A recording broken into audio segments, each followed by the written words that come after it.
Hello दोस्तों, स्वागत है आपका आपके अपने यूट्यूब चैनल दिसार जीकेजीएस क्लासेस में। दोस्तों आप सब लोग कैसे हैं? उम्मीद करते हैं आप सब लोग अच्छे होंगे, स्वस्थ होंगे, मस्त होंगे और अपनी तैयारी बेहतरीन तरीके से आप सभी कर रहे होंगे। दोस्तों जैसे ही आपको पता है, हम आपको करवा रहे हैं basic science and engineering drawing की यूथ की ये बुक के प्रैक्टिस सेट, जिसमें दोस्तों आज हम आपको करवाने वाले हैं प्रैक्टिस सेट नंबर 12। इसके पहले दोस्तों हमने प्रैक्टिस सेट नंबर 11 तक करवा दिया है। यदि आपने वह वीडियो नहीं देखा है तो जाके उन वीडियो को देखिए, हमने सभी की प्लेलिस्ट आपके लिए बना दी है। दोस्तों वीडियो अच्छा लगे वीडियो को लाइक कीजिए, शेयर कीजिए, कमेंट कीजिए। चैनल पे नए हैं चैनल को सब्सक्राइब कर लीजिए पल पल की अपडेट के लिए। दोस्तों हमसे जुड़ने के लिए आप हमारा टेलीग्राम चैनल ज्वाइन कर सकते हैं। टेलीग्राम चैनल का लिंक मैंने डिस्क्रिप्शन बॉक्स में आपको दे दिया है। चलिए दोस्तों देर ना करते हैं, स्टार्ट करते हैं आज का अपना सेशन और देखते हैं प्रैक्टिस सेट नंबर 12 का पहला क्वेश्चन।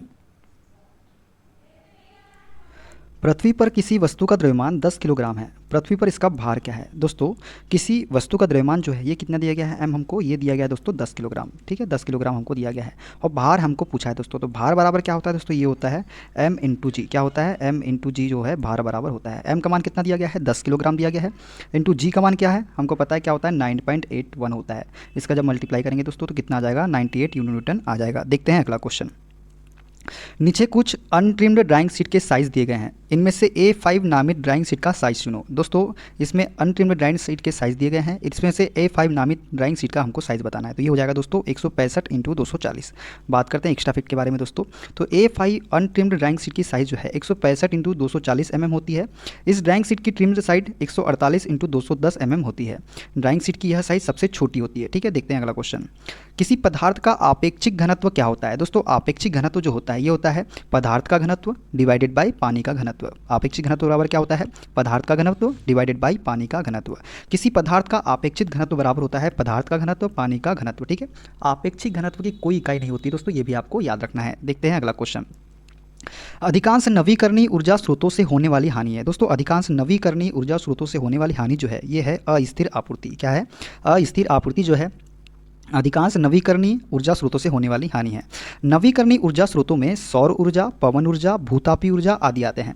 नवीकरणीय ऊर्जा संसाधनों को अक्षय ऊर्जा संसाधन भी कहते हैं। इन संसाधनों से प्राप्त ऊर्जा इको फ्रेंडली होती है, किंतु अस्थिर आपूर्ति इनसे होने वाली क्या है? हानि है। देखते हैं अगला क्वेश्चन। इनमें से कौन सा IPBES का सही पूर्ण रूप है? दोस्तों IPBES का सही पूर्ण रूप जो हो जाएगा ये होगा inter governmental science policy platform on biodiversity and ecosystem services. इसका सही पूर्ण रूप हो जाएगा। देखते हैं अगला क्वेश्चन।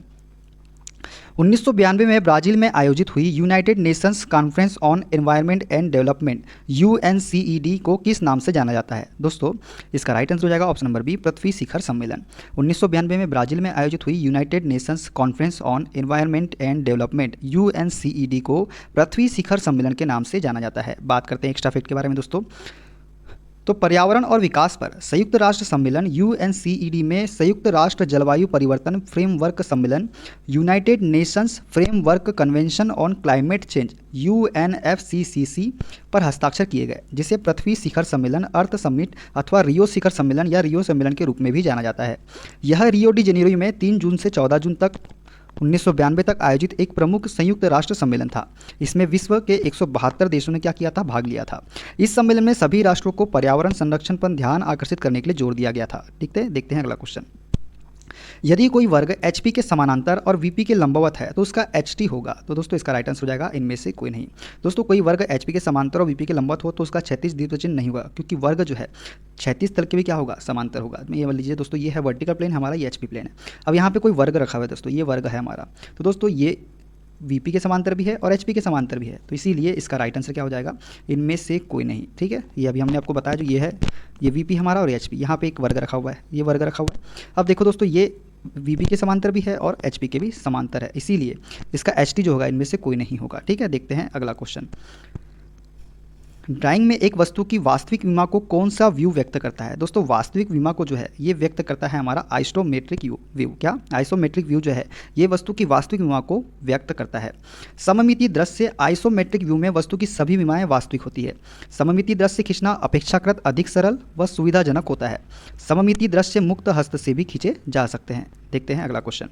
किसी लक्षण में रेखा x को निम्न कहते हैं। दोस्तों किसी लक्षण में रेखा x जो है ये वाली, इसको हम क्या बोलते हैं? लीडर रेखा बोलते हैं। क्या बोलते हैं? लीडर रेखा बोलते हैं। देखते हैं अगला क्वेश्चन। नर मादा प्लग व सॉकेट को दर्शाने का संकेत है। दोस्तों नर मादा प्लग व सॉकेट को दर्शाने का संकेत हो जाएगा ऑप्शन नंबर ए। ए जो है नर मादा प्लग व सॉकेट को दर्शाने का संकेत है। प्लग व सॉकेट का संकेत दोस्तों ये आपको याद रखना है, क्या हो जाएगा, ये हो जाएगा। ठीक है, क्या हो जाएगा, प्लग व सॉकेट। प्लग का सिंबल ये हो जाएगा, सॉकेट ये हो जाएगा, एयर गैप ये हो जाएगा। ठीक है, देखते हैं अगला क्वेश्चन। SP 46 2003 के अनुसार एक एज वेल्ड के लिए निम्न संकेतों में से कौन सा संकेत प्रयोग में लिया जाता है। दोस्तों एज वेल्ड के लिए हम प्रयोग करते हैं ऑप्शन नंबर ए का। किसका, ए का प्रयोग करते हैं एज वेल्ड के लिए संकेत के रूप में। बात करते हैं एज वेल्ड के बारे में दोस्तों, तो एज वेल्ड का संकेत हमने आपको भी बता दिया। बेकिंग स्ट्रिप वेल्ड का संकेत दोस्तों ये होता है। सिंगल जे बट वेल्ड दोस्तों ये जो है सिंगल जे बट वेल्ड का सिंबल है। देखते हैं अगला क्वेश्चन। निम्नलिखित में से कौन सा सूत्र विद्युत धारा के प्रवाह के कारण किसी चालक में उत्पन्न ऊष्मा को निरूपित करता है। तो दोस्तों ये करता है H बराबर आई स्क्वायर आर टी। क्या होता है, H बराबर आई स्क्वायर आर टी जो है ये उत्पन्न ऊष्मा को निरूपित नहीं करता है। पूछा दोस्तों, क्या बोला, नहीं पूछ करा है। तो दोस्तों H बराबर आई स्क्वायर आर टी तो होता है। ठीक है दोस्तों, H बराबर वी आई टी भी होता है और H बराबर वी स्क्वायर अपन आर इंटू टी भी होता है। ये H बराबर आई आर स्क्वायर टी जो है दोस्तों ये नहीं निरूपित करता है। ठीक है, देखते हैं अगला क्वेश्चन।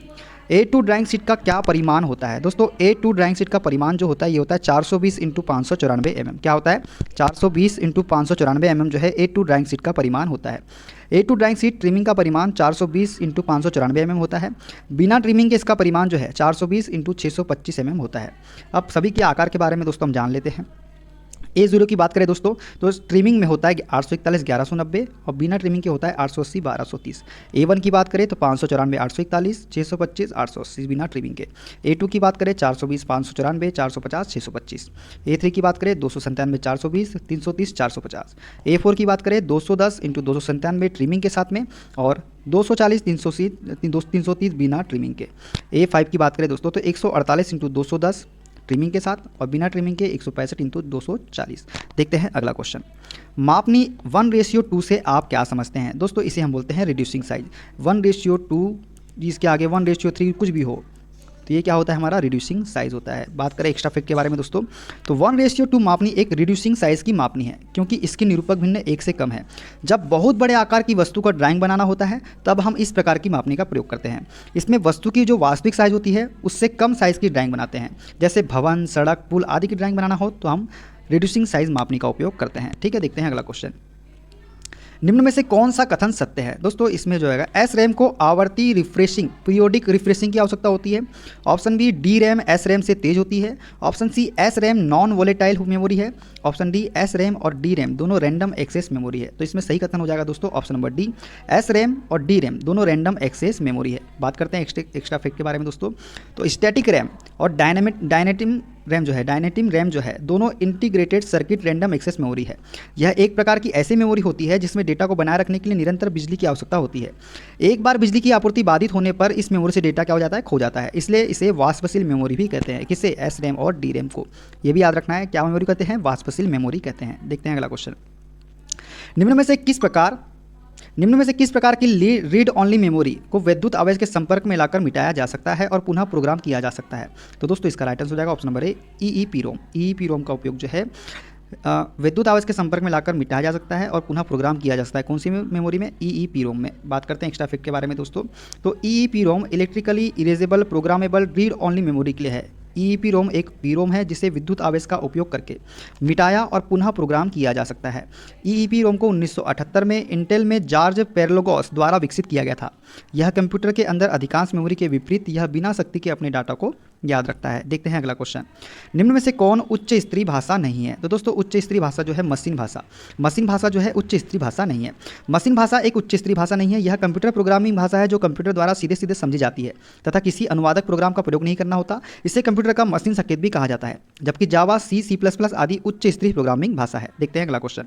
इनमें से कौन सा तार्किक संबंध ऑपरेशन सी का अर्थ नॉट इक्वल टू है। तो दोस्तों नॉट इक्वल टू जो है ये हो जाएगा ऑप्शन नंबर सी वाला। इसका अर्थ जो है नॉट इक्वल टू है। बात करते हैं एक्स्ट्रा फैक्ट के बारे में दोस्तों तो सी और C++ भाषा का विकास उच्च स्तरीय भाषा में असेंबली भाषा की क्षमता बढ़ाने के लिए किया गया है। इसमें जो सिंबल है इसका मतलब है x is not equal to Y. अन्य विकल्प में अगर 2 इक्वल टू दिए हैं तो इसका मतलब है दोस्तों x is equal to Y और इस प्रकार से दिया तो क्या हो जाएगा x is equal to Y. इस प्रकार का सिंबल है दोस्तों और x और y के बीच में है तो x इज लेस देन और इक्वल टू वाई। देखते हैं अगला क्वेश्चन।